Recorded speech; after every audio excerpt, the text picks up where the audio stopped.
Salamat po, good majority leader. Mr. President, dear colleagues, I rise on a question of privilege. The Under lady Rule may 39. proceed. Salamat tabi, Mr. President.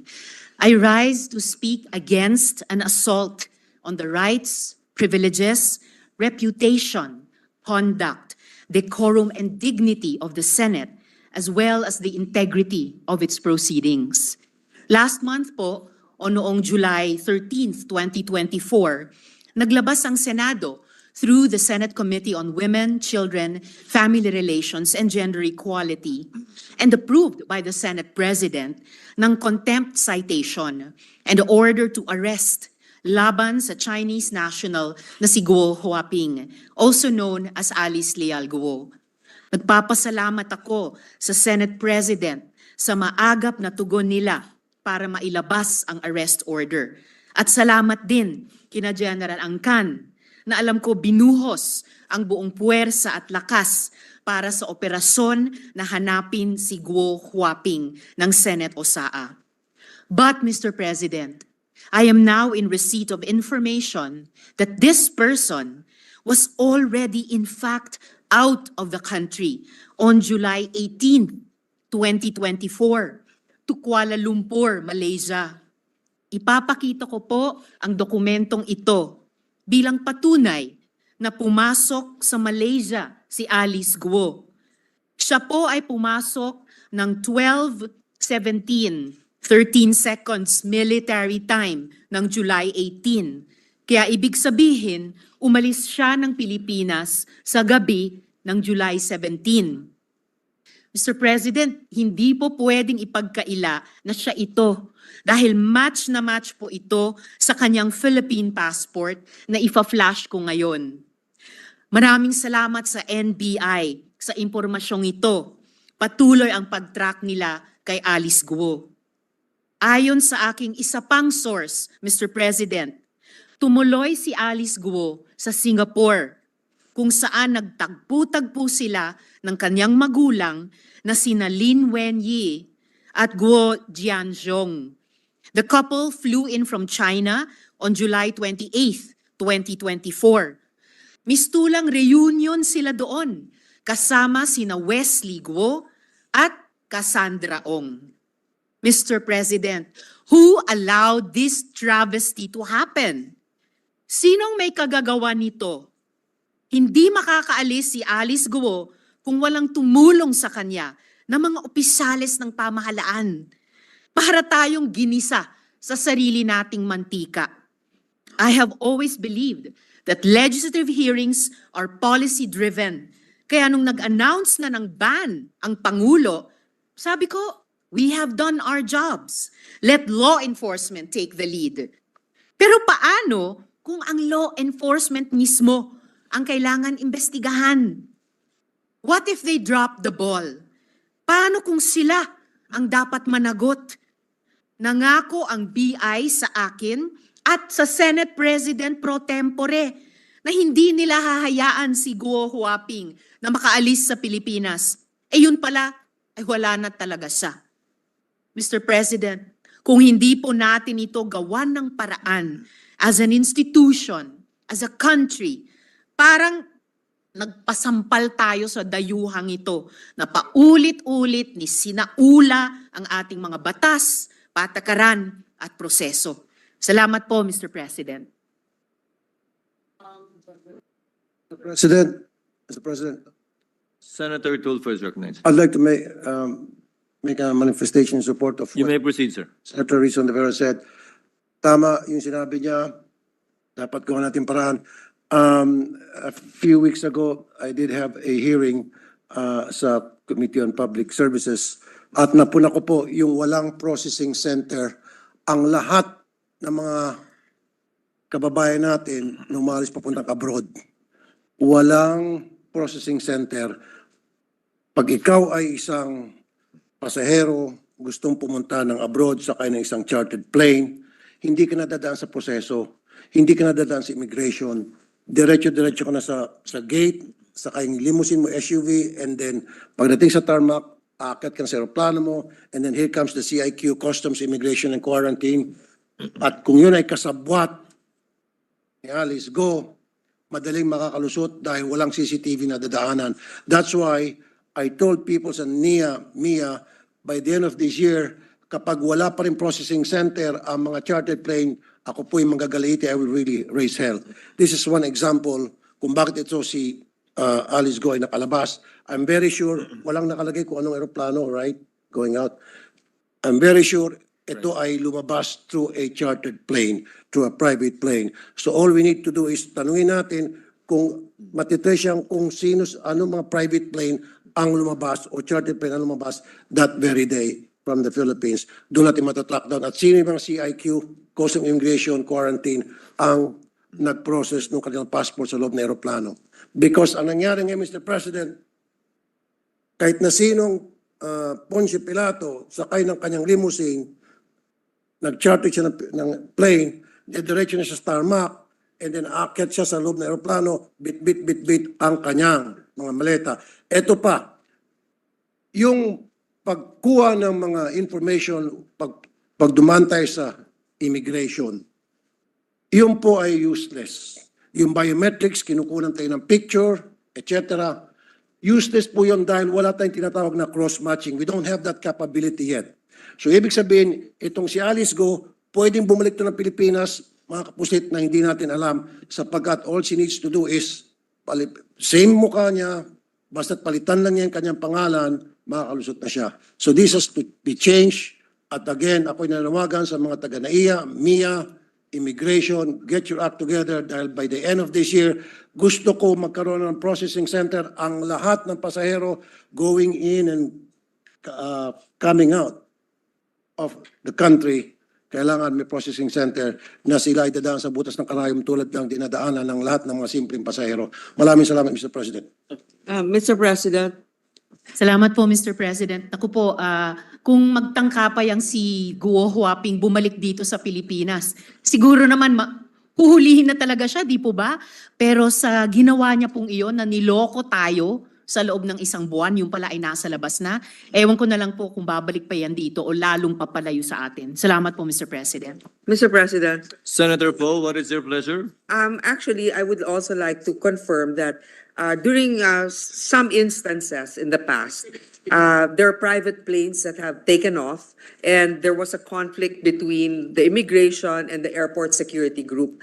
At least in the main thoroughfares, in the main airports, meron talagang airport security group at may immigration. Pero sa mga ibang lugar, kung sa North man yan, dun sa mga PEZA zones, kung may mga airport doon, I think we should also have an inventory. What day did she arrive in Malaysia? For example, if CAAP has a record of all departures from the Philippines and from where, because I'm sure we have a list if they went to Malaysia, ilan yung mga flight papuntang Malaysia, whether it's private or a passenger plane, we should be able to determine that. Kasi, syempre, meron yung traffic, di ba? So they should have a master list of who had taken off and have reached for an international flight. So that's one possibility for us to be able to track them. Pero ang ginawa natin dati sa NAIA, also for the information of the new chair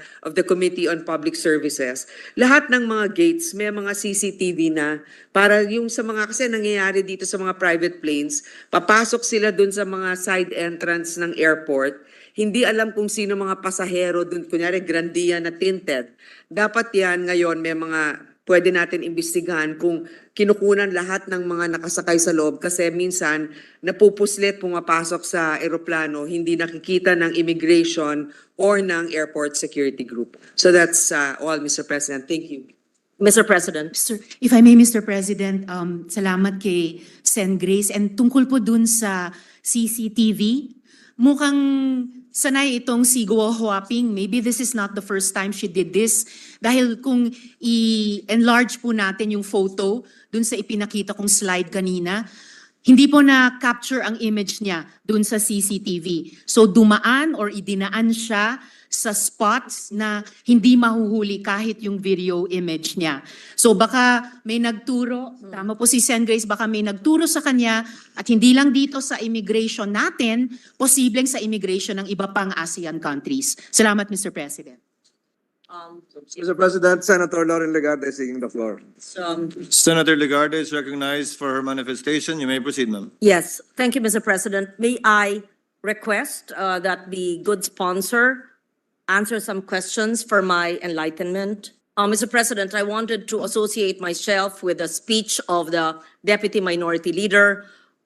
She and Senator Sherwin Gatchalian and many of our colleagues have been very aggressive and persistent in trying to thresh out this problem of illegal and foreign nationals who have been elected into office, and this really is a national security concern.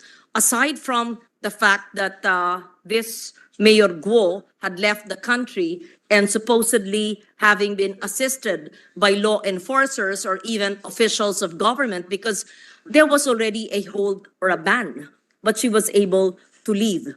And whether there's a video or not, those are details. But we must further investigate, and the Deputy Minority Leader is correct, and how these agencies of government must be answerable on how a wanted person is able to escape the country.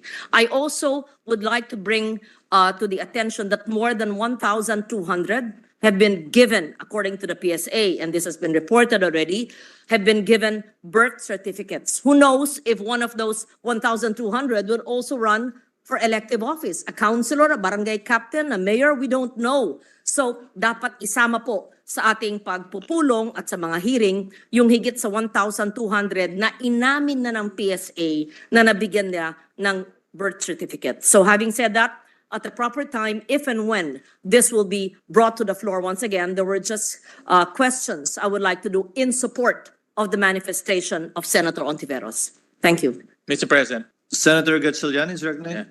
Mr. President, talaga pong pinaglalaroan ho tayo at iniinsulto ang ating institusyon dahil nung August 15, 2024, nag-file po si Go Huaping aka Alice Guo ng motion to reopen and admit attached counter affidavit. Ito po yung patungkol sa kaso niya na i-file po ng DOJ sa human trafficking. At dito po sa counter affidavit, meron pong notary public na notarized po on August 14, 2024 by a certain attorney Elmer Galica na yung kanyang opisina ay nasa San Jose del Monte, Bulacan. At pinapunta ko ho yung staff ko to verify whether this law firm is indeed legit.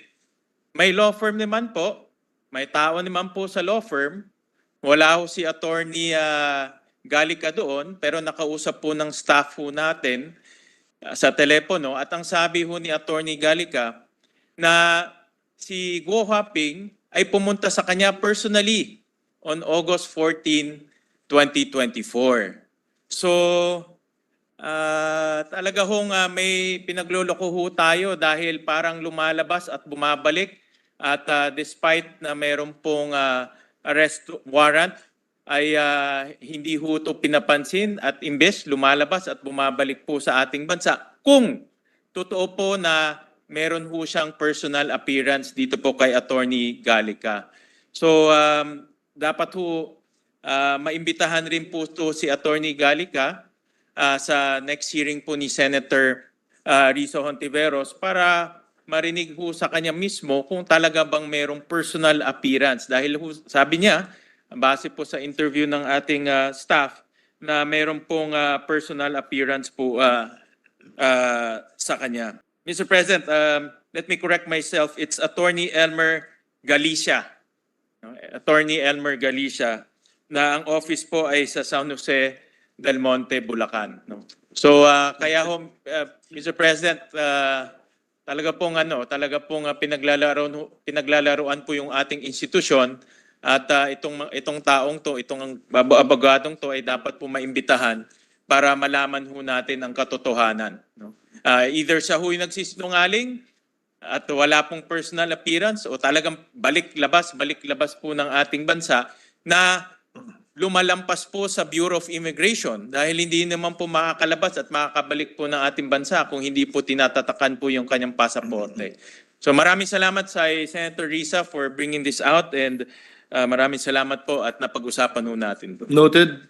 Maraming salamat po, Sen. Sherwin, and very well taken po, Mr. President, na sa patuloy naming pagdinig dito sa usapin ng POGO sa Senate Committee on Women ay tatawagin yung resource person na sinabi ni Sen. Sherwin na si Attorney Galicia. Salamat po. Yes. Salamat po. Mr. President, Majority Leader, really quick. Senator Zubiri is recognized. You may Thank you. I proceed, don't sir. want to delay the proceedings, particularly in the third reading vote, but I'd like to congratulate Senator Risa for bringing this up. We support her on this particular issue. And as early as last year, if you can recall, when I was presiding in one of the budget deliberations, I made mention the fact, hindi pa pumuputok ito si Mayor Guo, hindi pa pumuputok itong issue na to, that there was a town in Mindanao that was issuing fake birth certificates, late registration. I mentioned it there. It was picked up by the media. This was November of 2023. And tama pa lang yung pinalabas ko na information, and now it seems that the PSA has validated almost over 1,600 or 1,700 fake late registration birth certificates. So at that time, I remember that the NBI, when I spoke to them, said that they had no evidence of such thing happening. So I want to thank Senator Risa Ontiveros Committee for, and together with Senator Sherwin Gatchalian, for bringing this out, that this was actually happening. If we didn't bring that out as early as then and now, I would just dread to believe what would happen to our country. It will be a nation of fake Filipinos. And on the issue of the plane, Your Honor, Mr. President, just a tip to my distinguished colleague, if you have the document, the arrival document in Malaysia, they will always have the flight number. Meron yun, sure yun. Impossible na hindi registered yung flight number na yan. If the flight number now registers to a chartered plane, then you can find out who owns the chartered plane. And dahil nga masyadong popular ito si Mayor Go, kilala siya. Siguradong kilala ng piloto kung sinong pasahero nila. Imposibleng hindi makikilala. Matatanong mo sila, bakit nila hindi na i-report na ito po ang pasahero nila? Because you have also manifest. You cannot leave. The CAAP can fine or actually dismiss pilots in the failure to name the members in the manifest. And it has to be the authentic name. It has to be a certified name with passport. So my suggestion, Mr. President, to the committee is to go back and subpoena, of course, CAAP, and if they give you the documents on who the chartered plane that provided this escape, then you can subpoena these individuals. Pero imposibleng darating yan sa international port na walang document kung anong eroplanong sinakyan niya at yung airplane number, because that's a violation of international law. So thank you, Mr. President. Thank you to our distinguished colleague. Thank you, Senator Zubiri. Salamat po, Mr. President, at kay Sen. Migs. Maigi nga po na in the course of the investigation, nag-step up po talaga yung iba't ibang executive agencies and constitutional bodies. Siguro may parallel pressure or support sa isa't isa, no? Tayo dito sa legislature at yung ilang opisina sa executive at constitutional bodies para talaga to be equal to this task, lalo na mapanghamon yung mga issue na hinaharap sa atin ng POGO at mga katulad ni Guo Huaping. And again, very well taken po yung mga payo na ibinigay, mga dagdag na resource persons para sa isa sa mga huling pagdinig ng komite namin laban sa POGO. Aming salamat, Mr. President. Mr. President, if I may. Senator Jinggoy. Yeah, first of all, I would like to associate myself with the manifestation of Senator Risa. If my memory serves me right, during the hearing of the committee chaired by Senator Risa, I asked the representative of the BID bluntly if Mayor Alice Go is still here in the country as we speak, and then he said yes, he is still here. So we have to hold the BID responsible also for this fiasco. And one more thing, Mr. President, I don't think that Mayor Alice Go chartered a plane in NAIA. Dahil una-una, kilalang tao to. Mapera, masyado na-expose sa TV, so kilala.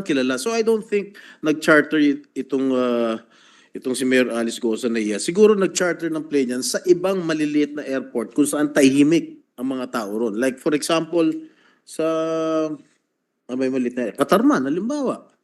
O sa Katiklan, yung mga hindi masyadong busy airport, nag-charter na aeroplano. Gagamit lang ng fake passport yan, pwede ka nang umalis. Sino magmamonitor doon sa mga maliliit na airport? Meron ba tayong mga ka-up doon? Meron ba tayong mga BID doon? Wala. So it's easy to escape here in the Philippines pagka meron ka talagang kaso. Kung pumunta ka lang sa mga maliliit na airport, mag-charter ka ng plane, maraming pera eh. Punta ka Hong Kong, 2 oras nandun ka na. Wala na tayong hapon. Yun lang po, Mr. President. Thank you, Senator Jinggoy. Mr. Senator President, Bidon. one last point, if I may, to one of the points raised by the Senate President pro tempore. In fact, it appears in that initial information given by NBI and by another ASEAN immigration authority, it appears na si Guo Huaping used her Philippine passport in this flight last month. Salamat po, Mr. President. Mr. President, very short manifestation. Yes, Senator Villanueva. Thank you very much. First of all, let me congratulate and again commend our dear colleagues sa observation on this particular issue, Senator Risa Hontiveros, because we have been experiencing this for quite a long time, and it's about time that we take the cudgels of really asking for the highest form of accountability to these government offices, Mr. President. Let me just remind the body in 2016 about the biggest human trafficking syndicate that we unearthed in this August chamber, in this institution, wherein more than 1,300 illegal workers in Clark ay na-unearth natin. And involved po dito, Mr. President, yung 2 deputy commissioner ng Bureau of Immigration na nakita rin natin sa TV, sa CCTV, na humingi ng 50 milyong piso. So talagang hindi bago, Mr. President, itong mga salarin at itong mga rascals ng industriya ng Pogo para i-bribe itong ating mga nangangasiwa ng border control natin. Pinapakita din ito, Mr. President, yung kalakihan ng challenge that we have on our hand about the inefficiencies of our system. So I join my colleagues in asking for these personalities, not only the lawyer that was mentioned by Senator Gatchalian, the NAIA personnel, the BI personnel, airport security groups, etc. na meron pong live warrant of arrest ito at nakakahiya na sa mga otoridad na may warrant of arrest ito for so long, hindi pa rin nila makita, hindi pa rin nila matunton kung nasan itong individual na ito. Maraming salamat, Ginoong Pangulo.